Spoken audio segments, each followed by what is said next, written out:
coming down, sitting right here. Start of the heat of the Prince Phillip Challenge Trophy. Winter Park Crew USA and Berkshire Station at the top of your screen.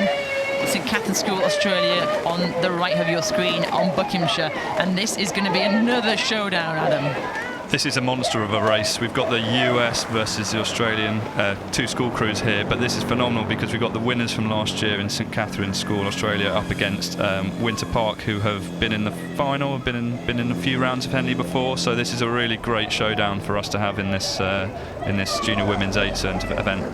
Already, what is that? Slight early sniff, stretching the nose out there slightly. Yeah, and this shows you a great shot. You have to be aggressive, you have to be fast at that start. The 8 itself weighs about 96 kilos with 9 people in there and boat and blades. You have to be aggressive, you have to punch off that start line. You've got to get the momentum in the boat. And tell you what, St Catherine's have done just that here. They've got a length at the island. That's a pretty aggressive start there, isn't it? I mean, Jess, again, you've got the experience of being able to row other crews down in the 8, but that is a very dominant position there early on from the Australian crew there. You never want to be down in a rowing race. Some people like to, you know, whine for the line and don't mind being behind, but you want to be up and ahead. Certainly in this kind of race, you get the better water. And if you get too far ahead, the crew behind, you can start washing down a little bit. See those puddles that they're leaving on the river? That's actually turbulent, and it actually can affect the crew behind them. So that was a corking start from St Catherine's, Australia. And that's a lovely shot overhead as they come towards us. They're rowing incredibly sort of shallow strokes there, so very, very flat rowing in there in that Australian boat. Great shot of it here, right on top of the nose of the boat, and you can see how good their blade work is, that they don't dig too deep. The American boat back in the sort of the right-hand side of the screen, really giving it lots of good thump and power, but I'm just very impressed actually by the Australian boat, how well they are able to keep those blades nice and shallow in the water and not go too deep. Really zipping it along quite nice and easy there, aren't they? It's a really good call, Adam. So in a rowing stroke, we actually move the boat, we propel the boat by putting the oar in the water, and we push past that little white spoon you can see of both boats. You want to keep it clean. When we say clean, you don't want to drag your oar into the water. You do not want to start whisking up the water. You want to slot it in and press against it. So too deep and you'll start putting too much of the oar in the water and it'll be useless. And it actually, if you do that stroke over stroke over stroke, 2,112 meters, it'll slow you down. That's it, and you can see that beautifully there, couldn't you? All those little puddles of all the oars as they were zipping along. But yeah, what a great a dominant row here from St Catherine's School, Australia, and doing very well to come back and defend their title.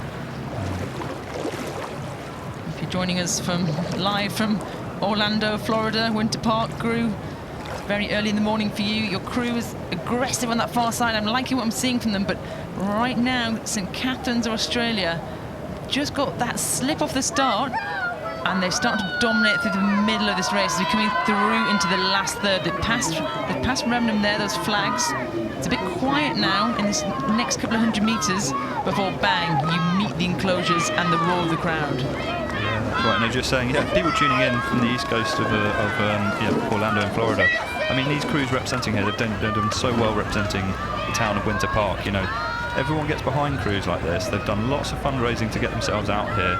You know, support videos from the mayor, all that kind of stuff. And actually, I met one of the fans. We got a local fan here in Henley. So a chap called Darren had his AC/DC style Winter Park T-shirt on, and he was out there cheering on the crew. So we love having these crews visiting over here. You've got a good fan base at home, but you've got a lot of fans over here as well. So great to see you here racing, and we hope your crew.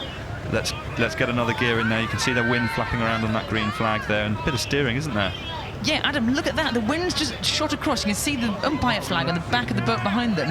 It shows you how strong that crosswind is. And both crews actually got pushed. Great shot there, the wind blowing on that boat. Sarah Winkler's out there umpiring these crews, and she'll want a straight race. She won't want them to clash or hit the booms. But these boats are really big. It's a bit like a sailing boat. If you start getting wind from the side, it'll start pushing you. And it did just that.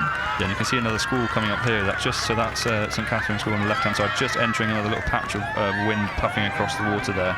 And yes, you could see Sarah Winkler, the umpire, was just reaching for a flag, wasn't she? But then she sort of put it back down as they got back onto court. St Catherine's, Australia coming towards this finish line. Can they gain their trophy from 2022? Are we going to see them through the latter stages of the week? Well, right now they're putting on a show for us. Very tidy through some tricky windy conditions. A really valiant effort behind them from Winter Park Crew, Florida. But today it's Australia over America. On the 4th of July, we applaud you being here. We love seeing you. Please come back. It's a win for St Catherine's School, Australia, and the Prince Phillip Trophy of a Winter Park Crew.